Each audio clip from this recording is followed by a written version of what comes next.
दोस्तों, भारत सरकार ने बीएसएनएल को 2024-25 के बजट में से 82,000 करोड़ का पैकेज दिया है, जो मुकेश अंबानी को बिल्कुल रास नहीं आ रहा। भारत सरकार ने बीएसएनएल को 24-25 के बजट में 82,000 करोड़ रुपए का पैकेज दिया है।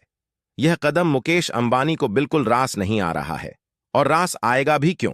क्योंकि जैसे ही यह खबर निकल कर आई कि बीएसएनएल को अपग्रेड करने के लिए सरकार ने अपने सालाना बजट से 82,000 करोड़ का पैकेज दे दिया है, उसी दिन मुकेश अंबानी की संपत्ति भारतीय स्टॉक मार्केट में 1.1 अरब डॉलर घट गई। अब आपके मन में सवाल आ रहा होगा कि बीएसएनएल को 82,000 करोड़ का पैकेज मिलने से मुकेश अंबानी की दौलत क्यों घटनी शुरू हो गई? तो हमने आपको पिछले वीडियो में बताया था कि कैसे 2016 के बाद मुकेश अंबानी का पूरा बिजनेस जियो नाम की चैन से बंधा हुआ है। अगर जियो कोलैप्स करती है तो मुकेश अंबानी की सभी कंपनियों को बड़ा खतरा हो सकता है, और बीएसएनएल को हैवी पैकेज मिलना जियो के लिए सबसे बड़ा खतरा है। बीएसएनएल को पैकेज मिलते ही जियो का बहुत बड़ा कस्टमर बेस आए दिन अब बीएसएनएल में शिफ्ट हो रहा है। मुकेश अंबानी और एयरटेल जैसी कंपनियां मान चुकी थीं कि बीएसएनएल को बचाने कोई नहीं आने वाला है।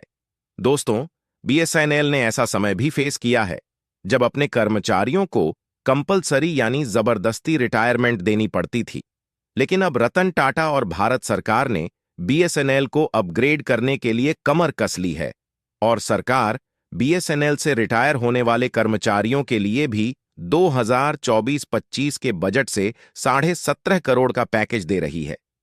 बीएसएनएल भारत के लोगों का डाटा भारत में ही स्टोर करेगी, जबकि जियो अपने कस्टमर का डाटा विदेशी कंपनियों को बेचकर मोटा मुनाफा कमा रही है। और भी बहुत कुछ है जियो और एयरटेल की मोनोपोली के बारे में जानने के लिए, लेकिन आगे बढ़ने से पहले भारत के लोगों की इकलौती उम्मीद बीएसएनएल के लिए वीडियो को लाइक करके चैनल को सब्सक्राइब अवश्य कर ले। आपके लिए यह 1 सेकंड का काम है, लेकिन हमारी इससे बड़ी मदद होती है।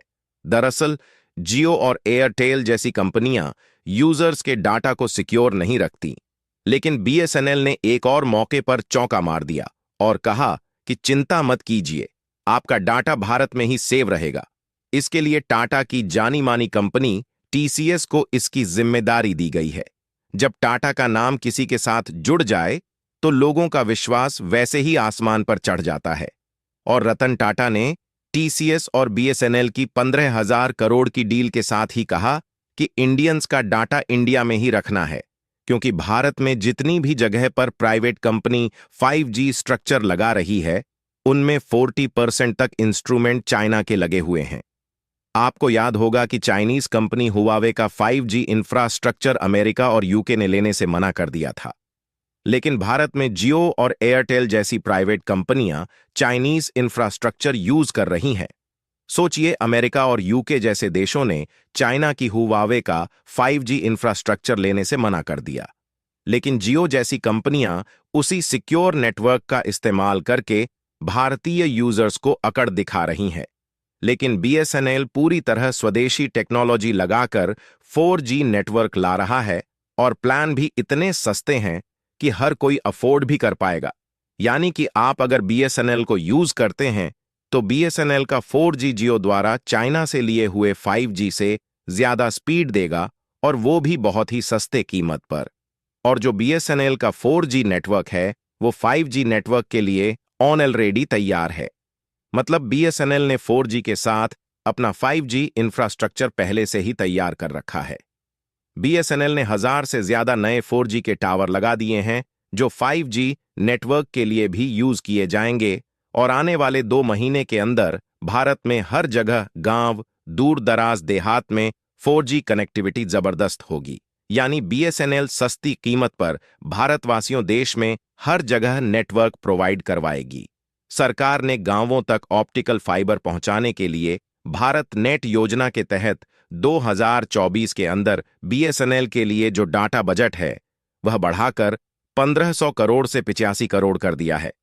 पिछले हफ्ते भारत की जनता ने जो जियो बायकॉट ट्रेंड कराया था, और उसके बाद आपको जानकर आश्चर्य होगा कि बीएसएनएल में 27 लाख नए कस्टमर जुड़े हैं, और लगभग 2.5 लाख यूजर्स ने बीएसएनएल में पोर्ट कर लिया है। और यकीन मानिए दोस्तों, उन्हें निराशा भी नहीं होगी, क्योंकि बीएसएनएल ने भी पूरी तरह कमर कस ली है कि अब वह बड़ा कमबैक करने वाली है। अब सवाल यह है कि जो जियो बायकॉट ट्रेंड कराया था, क्या उससे जियो पर कुछ असर पड़ा? असर पड़ गया है। जिस जियो ने 349 वाला रिचार्ज रोक दिया था, वो जियो द्वारा फिर से वापस चालू कर दिया गया है। जियो ने यह हेडलाइन दी है। आज की हेडलाइन है कि जियो ने अपना 349 वाला जो रिचार्ज प्लान था, जिसकी वैलिडिटी को पहले खत्म कर दिया था, वो वापस ला दिया है। यह आप ही की ताकत है। आपके द्वारा जो जियो को ट्रोल किया गया, उसका परिणाम यह निकला कि बीएसएनएल के आगे जियो को झुकना पड़ा और झुक करके अपना पुराना प्लान वापस कर दिया। जियो ने इसको अखबारों की हेडिंग बना दिया कि हम 349 वाला प्रीपेड प्लान वापस से अपडेट कर रहे हैं।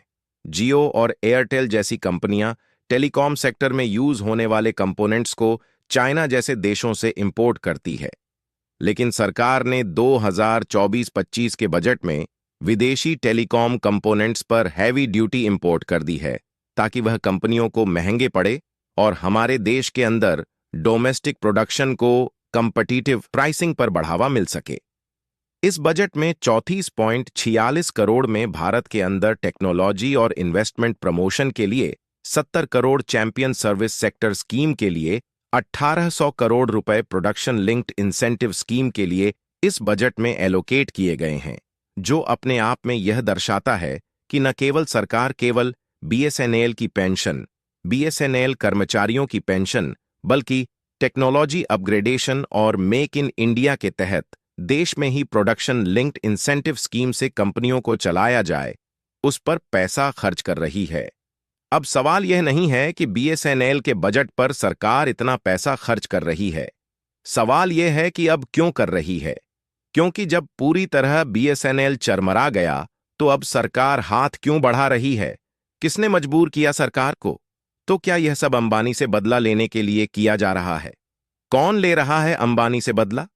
बजट तो अब आया है जुलाई में, लेकिन हमारे देश में पिछले महीने जून में एक जबरदस्त भूचाल आया था। प्राइवेट कंपनियों ने अपनी मनमानी का कुछ ऐसा तांडव रचा था, जिससे हमें यह लगने लगा था कि जियो तो हम सबको अपना गुलाम बनाने का प्रयास कर रहा है। क्यों? क्योंकि जब तक जियो नहीं आया था मार्केट में, तो इतनी सारी कंपनी टेलीकॉम सेक्टर में काम करती थी, लेकिन जैसे ही जियो की एंट्री हुई, बाकी सारी कंपनियां खत्म होती चली गईं।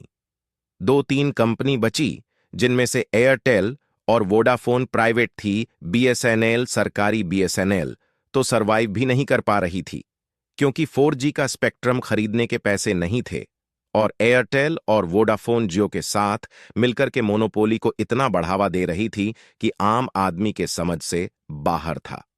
जियो के साथ साथ एयरटेल और वोडाफोन भी प्राइस बढ़ा रहे थे। हालांकि यूजर्स ने सिर्फ जियो को ट्रोल किया, लेकिन एयरटेल और वोडाफोन वाले भी कम नहीं है। एयरटेल और वोडाफोन ने जियो के पीछे छुपकर भारतीय यूजर्स का शिकार किया। मतलब सभी प्राइवेट कंपनी एक जैसे ही है, लेकिन अब बीएसएनएल ने मोर्चा संभाला लिया है। बीएसएनएल ने मोर्चा संभाला, इसके पीछे बड़ा कारण है।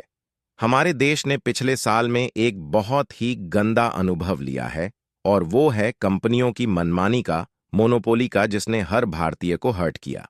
अगर सरकार चाहती तो बीएसएनएल को बचा सकती थी। जियो को बढ़ने से बीएसएनएल को ताकत देकर के रोक सकती थी। जियो को बढ़ने से रोका जा सकता था, लेकिन नहीं रोका गया, क्योंकि इनकी कहीं ना कहीं कोई ऐसी मंशा रही होगी कि बीएसएनएल गिरेगा तो ही जियो बढ़ेगा। जब से प्राइस इंक्रीज हुए हैं, तब से यह खबर है कि प्राइवेट टेलीकॉम का जो टैरिफ हाइक चला, उससे फायदा बीएसएनएल को हुआ है। बीएसएनएल अब खुलकर जानकारी दे रहा है कि उसने अब तक 1000 4G टावर लगा दिए हैं और भारत को 5G बनाने के लिए जोर शोर से काम कर रहा है।